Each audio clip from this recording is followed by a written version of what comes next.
This channel does not promote any violent, harmful, or illegal activities. All content provided by this channel is meant for an educational purpose only.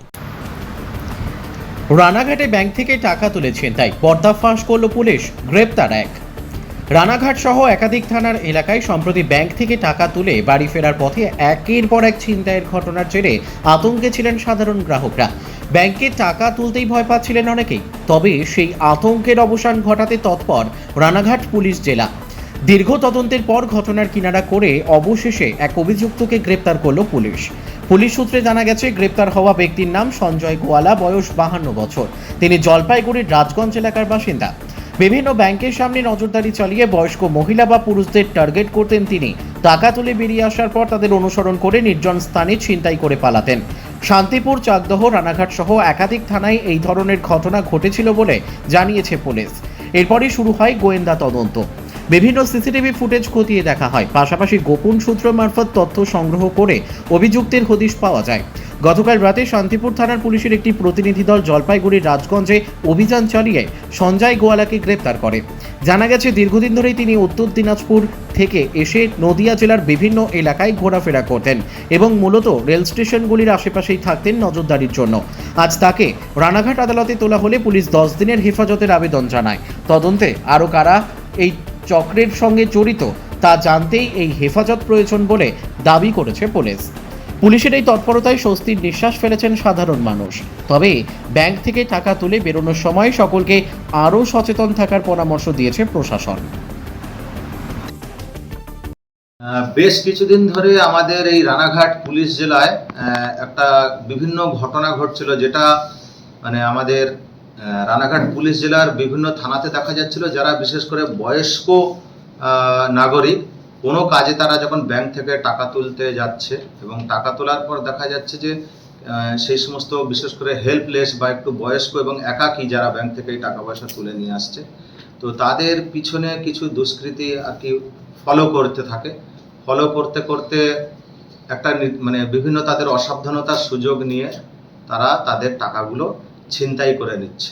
তো এই রকম আমাদের Haringhata PS এবং শান্তিপুর পিএসে ঠিক same ঘটনাই ঘটেছে, যেখানে দেখা যাচ্ছে যে যারা ব্যাংকের যারা ডিপোজিটার আছে, তো টাকা তোলার পরে তারা কোনো কাজে হয়তো মোটরসাইকেলের যারা হ্যান্ডেলে টাকার ব্যাগটা রেখে তারা মিষ্টির দোকানে যাচ্ছে বা পেট্রোল পাম্পে গাড়িটা রেখে কোনো বিশেষ কাজে বা দোকানে যাচ্ছে, ওষুধ কিনতে যাচ্ছে। ঠিক তাদেরকে পিছনে ফলো করতে করতে গিয়ে তাদেরকে এত তৎপরতার সঙ্গে যে তাদের টাকার ব্যাগগুলো ছিনতাই করে নিচ্ছে যে সেই কেউ বুঝতেই পারছে না সাধারণ মানুষ। তো ঠিক সেই রকম আপনাদের এখানে আছে, এখানে যে সঞ্জয় গোয়ালা আছে, বাবার নাম হচ্ছে কাপুর গোয়ালা, এর বাড়ি হচ্ছে জলপাইগুড়ি রাজগঞ্জ পুলিশ স্টেশনের আন্ডারে।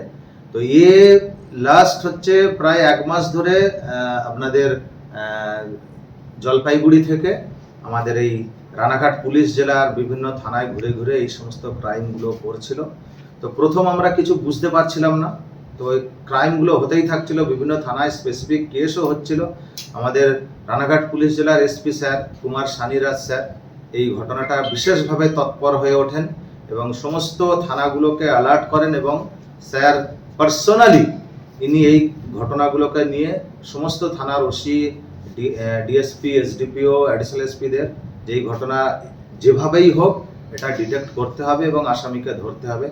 স্যার বিশেষভাবে এই ঘটনার জন্য তৎপর ছিলেন, উদ্যোগ নিয়েছিলেন এবং স্যারের জন্য বিশেষ পুরস্কারও ঘোষণা করেছিলেন যে কেউ যদি এই যে দুষ্কৃতীকে ধরতে পারে এবং কেস ডিটেক্ট করতে পারে তাকে বিশেষভাবে পুরস্কৃত করা হবে। তো সেই রকম বিশ্বস্ত সূত্র মারফত আমাদের আইসি চাকদা পিএস অরিন্দম আছে, তো তিনিই প্রথম আর কি ব্রেক করান, যে তার থেকে একটা সূত্র মারফত এবং আমাদের এসপি স্যারের তৎপরতায় আমাদের এই আসামিকে আমরা জলপাইগুড়ি থেকে আজকে ধরে আনি।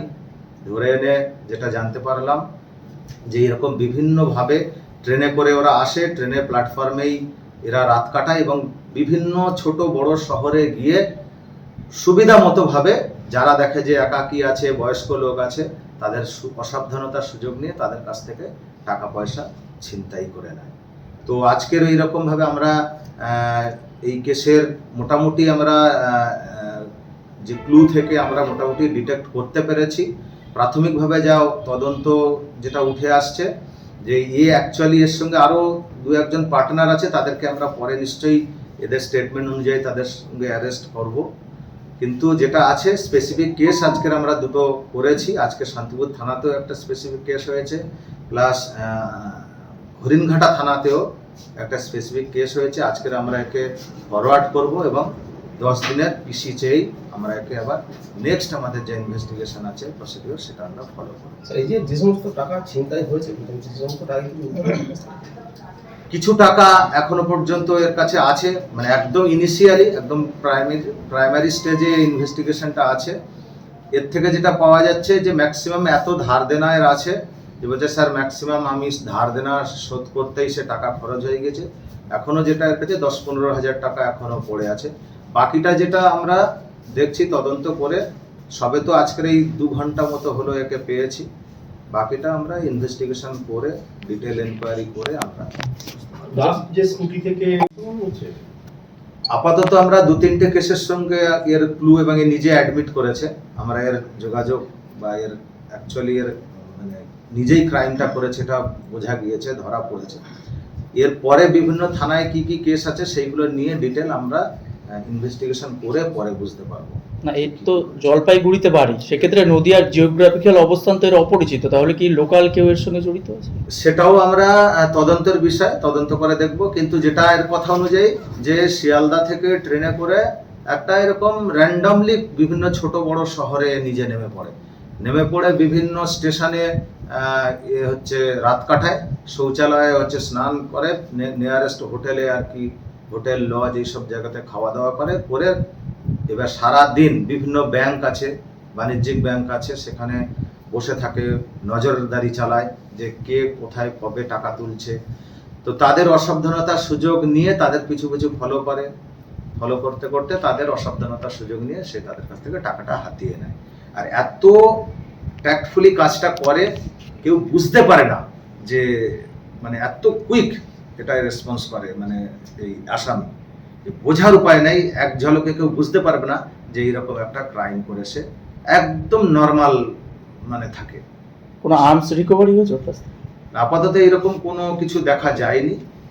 বিশদে যা হবে আমরা নিশ্চয়ই, ইনভেস্টিগেশন এখন পুরো পড়ে আছে, বাকি আছে। সেরকম যদি কিছু থাকে সে পরে আমরা। স্কুটি থেকে যে ব্যাগটা নিয়েছিল তাতে কিন্তু পরিষ্কার সিসিটিভিতে দেখা গিয়েছিল 3 জন আছে, মানে একটা বাইকে 2 জন ছিল সামনে, আর একজন হচ্ছে ওই ব্যাগটা নিয়ে। সেটা আমরাও আইডেন্টিফাই করেছি। বললাম যে প্রথমেই যে একদম ইনভেস্টিগেশন একদম প্রাইমারিলি আছে এটা। তো নেক্সট যেটা আমরা ডিটেল পিসি নিয়ে আমরা বাকিটা সব 10 দিনের পিসি আমরা চাইবো। এবার ম্যাজিস্ট্রেট জজ সাহেব কদিন দেয় সেটা।